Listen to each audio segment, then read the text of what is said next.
Welcome to our tutorial on the eDrawings interface.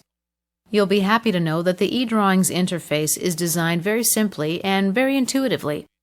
In fact, many people who haven't used this before, they learn this very quickly and very easily.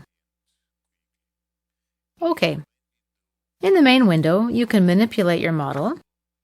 You can apply panning, rotation, zoom, and so on.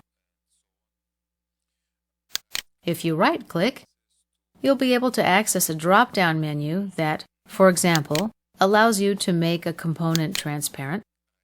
Right-click again to make it solid, to hide it, and to also access the View and Animated View commands. On the left-hand side is the eDrawing Manager.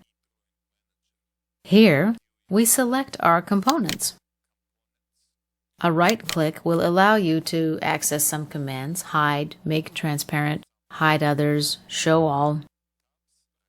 The icons at the far left of this panel allow us to access such commands as configuration, recorded views, markup comments, measure, cross-section, stamp. These commands are also accessible under the Tools menu. For example, Move Component.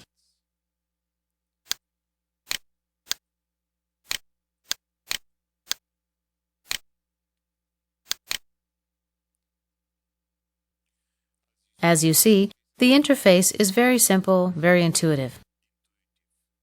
And this concludes our overview of the eDrawings interface.